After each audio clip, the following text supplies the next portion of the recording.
नीति शतक की इस कक्षा में आपका हार्दिक स्वागत। यहाँ से आगे दुर्जन पद्धति आरंभ हो रही है। दुर्जनों के बारे में भर्तृहरि ने विशेष रूप से प्रतिपादन किया है। द्रुत विलंबित छंद में निबद्ध इस पद्य में महाकवि दुष्टों के स्वभाव सिद्ध गुणों का उल्लेख कर रहे हैं। अकरुणत्वमकारण विग्रह परधने परयोषितिः च स्पृहा सुजन बंधुजनेष्व सहिष्णुता प्रकृति सिद्धमिदं हि दुरात्मनाम्। अकरुणत्वम करुणाहीनता, निर्दयता। अकारण विग्रह, बिना किसी कारण के झगड़ा करना। परधने परयोषिति च स्पृहा, पराये धन और परयोषिति पराई स्त्री पराई नार पर स्पृहा अभिलाषा रखना। सुजन बंधु जनेषु असहिष्णुता, सज्जनों तथा बंधु लोगों के प्रति असहिष्णुता रखना, सहनशीलता का अभाव। प्रकृति सिद्धमिदं हि दुरात्मनाम, इदम यह सब दुरात्मनाम दुष्ट लोगों में ही निश्चय ही प्रकृति सिद्धम स्वभाव से सिद्ध होता है, नैसर्गिक होता है। अगले पद्य में अनुष्टुप छंद का प्रयोग है। दुर्जन परिहर्तव्यो विद्ययालंकृतोऽपि सन् मणिना भूषित सर्प किमसौ न भयंकर। दुर्जन परिहर्तव्यो, दुर्जन को छोड़ देना चाहिए। विद्यया अलंकृतोऽपि सन्, विद्या से अलंकृत होने पर भी, सन अपि होने पर भी, विद्यया अलंकृत सन अपि, विद्या से अलंकृत होने पर भी। मणिना भूषित सर्प किमसौ न भयंकर, मणिना भूषित, मणि से सुशोभित, असौ सर्प, वह सर्प, किम न भयंकर, क्या भयंकर नहीं होता है। जैसे मणि से भूषित होने पर भी सर्प भयंकर होता है, उसी प्रकार विद्या से अलंकृत होने पर भी दुर्जन भयंकर होता है, त्याजनीय होता है, उसे छोड़ देना चाहिए।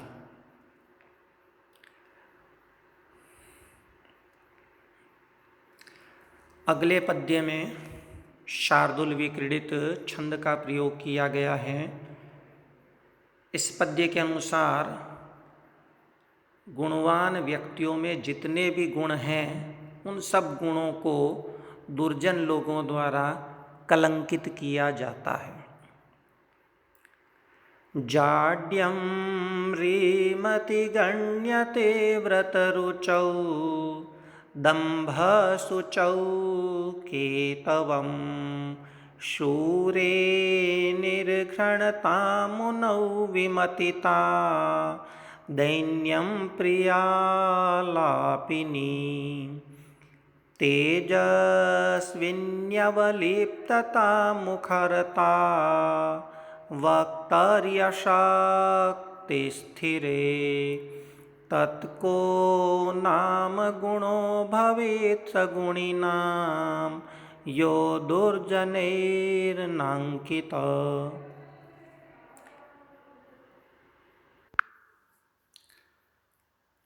जाड्यम ह्रीमति गण्यते, ह्रीमति, ह्री से संपन्न, लज्जा से संपन्न, यानी शर्मीले व्यक्ति में जाड्यम गण्यते, जड़ता गिनी जाती है।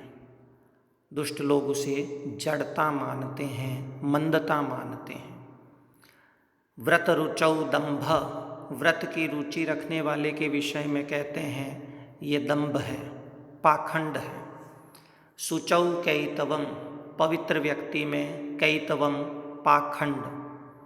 शूरे, वीर व्यक्ति में निर्घृणता निर्दयता, मुनौ मुनि में मौन रहने वाले व्यक्ति के प्रति विमतिता, विमतिता मतिहीनता, दैन्यम प्रियालापिनी, प्रिय आलापिनी, प्रिय बोलने वाले के प्रति दैन्यम दीनता, तेजस्विन्यवलिप्तता, तेजस्वी व्यक्ति के विषय में अवलिप्तता घमंड, मुखरता वक्तरी, वक्तरी वाक शक्ति से संपन्न व्यक्ति के विषय में मुखरता वाचालता, ये तो वाचालता है।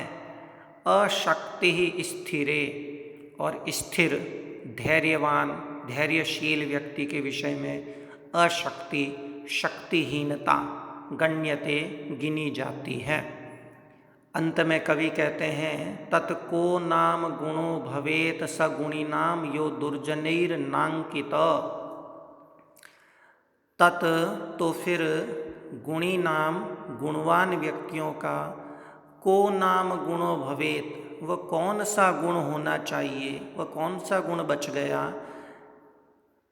यो जो दुर्जनैर नांकित, जो दुर्जन व्यक्तियों द्वारा अंकित नहीं किया जाता है, नांकित न कलंकित, कलंकित नहीं किया जाता है।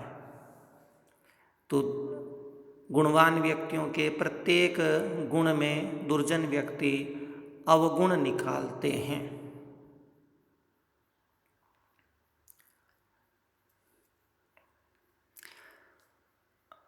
अगला पद्य, इस पद्य के अनुसार कवि का ये मानना है कि अपयश मृत्यु से भी बढ़कर है। इसे विभिन्न उदाहरणों से स्पष्ट किया गया है।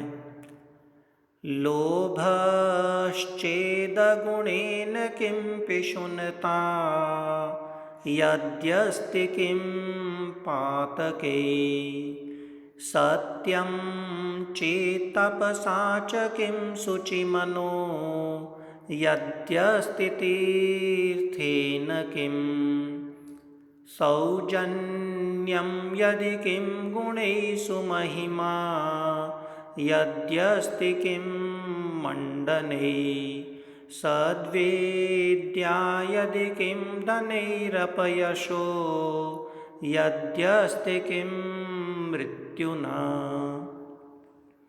लोभश्चेत अगुणेन किम, जब किम शब्द के साथ तृतीया का प्रयोग होगा तो उसका अर्थ होता है क्या लाभ, क्या आवश्यकता, क्या फायदा, क्या प्रयोजन।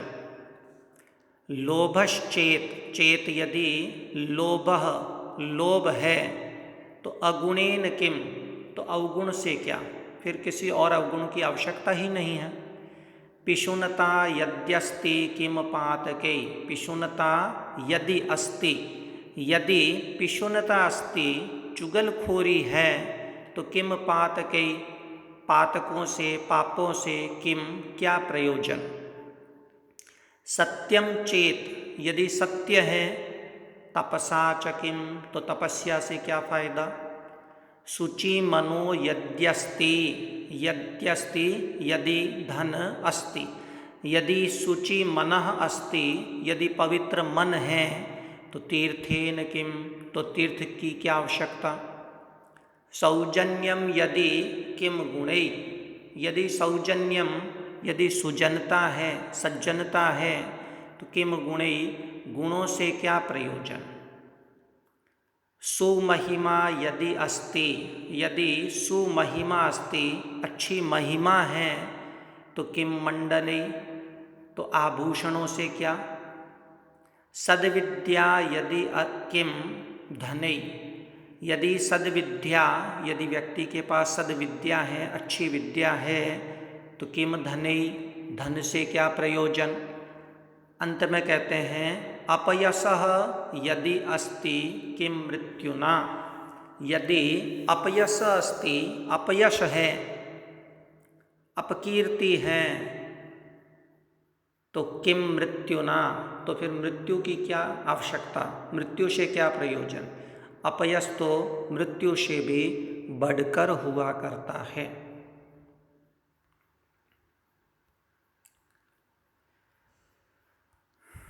इस पूर्वोक्त पद्य में शार्दूल विक्रीडित छंद का प्रयोग किया गया था। अब पृथ्वी नामक छंद में निबद्ध पद्य आपके सामने हैं। कवि के अनुसार मेरे मन में 7 शल्य हैं, 7 चीजें कांटे की तरह चुभती हैं। शशि दिवस धूसरो गलित यौवना कामिनी शरो विगत वारिजम मुखमनक्षरं स्वाकृतेः प्रभुर्धन परायण सतत दुर्गत सज्जनो नृपांगण गत खलो मनसि सप्तशल्यानि मे। नृपांगणतः खलो मनसि सप्तशल्यानि मे।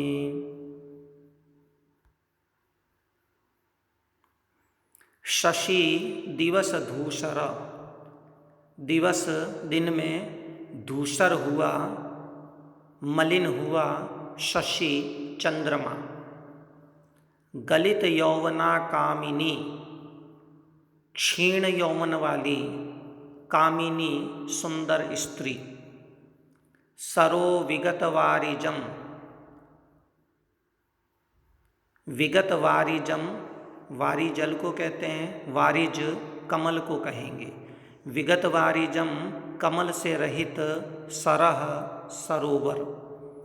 मुखम अनक्षरम स्वाकृते, स्वाकृते है सुंदर आकृति वाले मनुष्य का, अनक्षरम मुखम विद्या से रहित मुख, अक्षर ज्ञान से रहित चेहरा। प्रभुर धन परायण, धन का लोभी प्रभु स्वामी। सतत दुर्गत सज्जन, निरंतर दुर्गति में पड़ा हुआ सज्जन। और अंतिम नृपांगण गत खल, नृपांगणतः लिखा हुआ है, नृपांगण गतः शब्द है। नृपांगण गत खल, नृपांगण राज दरबार को कहते हैं। नृपांगण गत राज दरबार में पहुंचा हुआ, खल दुष्ट। मनसी सप्तशल्यानि में मनसी मेरे मन में, सप्तशल्यानि ये 7 शल्य हैं, ये 7 शूल हैं जो चुभते रहते हैं। पहला शूल दिन में धूसरित चंद्रमा, दूसरा गलित यौवना कामिनी, तीसरा कमलों से रहित सरोवर, चौथा सुंदर आकृति वाला व्यक्ति का विद्या विहीन मुख, पांचवा धन का लोभी स्वामी, छठा निरंतर दुर्गति में पड़ा हुआ सज्जन, और सातवां नृपांगण गत खल राज दरबार में पहुंचा हुआ दुष्ट व्यक्ति। तो दुर्जन पद्धति के अंतर्गत हमने इन 5 पद्यों का अध्ययन किया। मैं आपके लिए इन 5 पद्यों की PDF भी भेज रहा हूँ, आप उनका गहनता से अध्ययन करें। शुभमस्तु, कल्याणमस्तु। फिर मिलते हैं।